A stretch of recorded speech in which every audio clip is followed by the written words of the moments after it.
menguak misteri detasemen harimau, pasukan khusus paling rahasia yang dimiliki Indonesia. Indonesia memiliki banyak sekali pasukan khusus yang tugasnya untuk mengamankan Indonesia dari teror atau melakukan tugas penting lain yang rahasia. Hampir di setiap satuan militer baik TNI maupun Polri memiliki satuan yang sangat ahli dalam berperang ini. Sebut saja Detasemen 88, Kopassus, Paskas, dan lain sebagainya.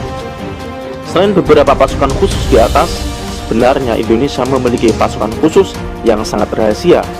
Bahkan saking rahasianya, anggota dari pasukan ini pun tidak jelas siapa saja. Meski demikian, pasukan ini dikenal sebagai rajanya pasukan khusus hingga layak disebut sebagai legenda. Berikut uraian selengkapnya tentang Detasemen Harimau atau sering disebut dengan Denharin. Fakta dan dugaan keberadaan dari Detasemen Harimau. Selama ini desas-desus tentang adanya pasukan khusus paling elit di Indonesia dikatakan sebagai hoak belaka. Tidak ada bukti yang menunjukkan adanya eksistensi dari Detasemen Harimau yang dikenal sangat hebat. Meski demikian, tak sedikit pula yang meyakini bahwa pasukan ini benar-benar ada dan konon dibentuk pada tahun 1986. Orang yang membentuk pasukan khusus ini adalah Jenderal L.B. Murdani. 2 tahun sebelum menjabat Panglima TNI, pasukan yang dibentuk ini menampung prajurit hebat dari lingkungan TNI Angkatan Darat, Angkatan Laut, dan Angkatan Udara, dan Polri. Semuanya diseleksi ketat agar menghasilkan pasukan yang benar-benar mematikan. Inilah tugas pokok Detasemen Harimau. Detasemen Harimau memiliki tugas khusus untuk menanggulangi teror-teror yang masuk ke Indonesia. Pasukan ini juga mengawal presiden meski tidak terafiliasi dengan Pas Pampres yang sudah sangat terkenal itu. Denharin dipersiapkan untuk misi lapangan rahasia yang menuntut kemampuan bertarung tingkat tinggi yang tak dimiliki oleh semua pasukan TNI maupun Polri.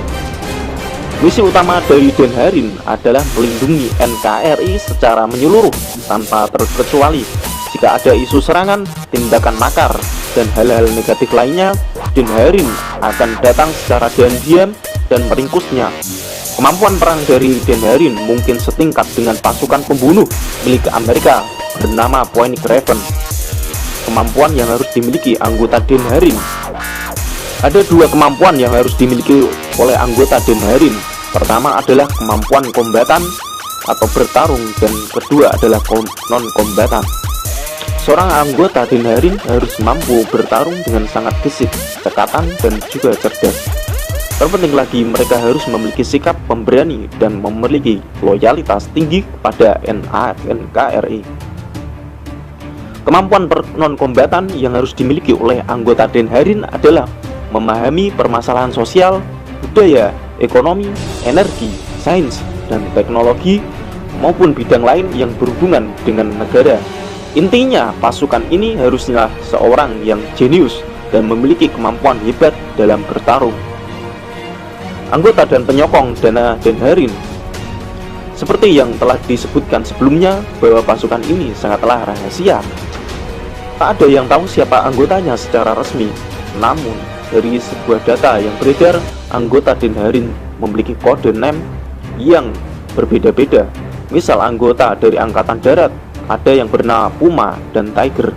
Sementara itu, anggota dari Polri bernama Python dan Viper. Pasukan khusus ini mendapatkan sokongan dari dana pemerintah Indonesia melalui TNI, anggaran pribadi Presiden Soeharto yang saat itu masih menjabat, dan beberapa jenderal besar serta konglomerat Tionghoa yang dikenal sangat nasionalis. Semua dana akan dikumpulkan untuk latihan, persenjataan, dan misi-misi penting. Inilah sebab pembubaran Denharin yang tiba-tiba. Denharin akhirnya secara resmi dibubarkan pada tahun 1995. Selama 9 tahun mengabdi pada Indonesia, pasukan elit Indonesia dianggap sudah purna tugas. Pembubaran Denharin secara tiba-tiba sinyalir karena ada misi untuk penggulingan Presiden Soeharto. Mengetahui hal buruk yang akan mengenanya, Presiden memerintahkan pasukan ini untuk dibubarkan. Usai bubar, identitas anggota tetap dirahasiakan. Meski demikian, mantan anggota Denharin masih diberi kebebasan untuk melakukan tindakan-tindakan rahasia hingga melakukan pembunuhan pada terduga pengganggu negara. Pada tahun 1999, satuan ini dikabarkan dibentuk kembali meski tidak diketahui siapa yang melakukannya, pun maksud dan tujuan menjadi rahasia. Inilah misteri detasemen harimau atau Denhari yang merupakan pasukan khusus paling rahasia yang dimiliki oleh Indonesia. Benar atau tidaknya pasukan ini tidak ada yang tahu, tapi yang jelas pasukan ini sangatlah hebat dan akan membela NKRI merupakan harga mati.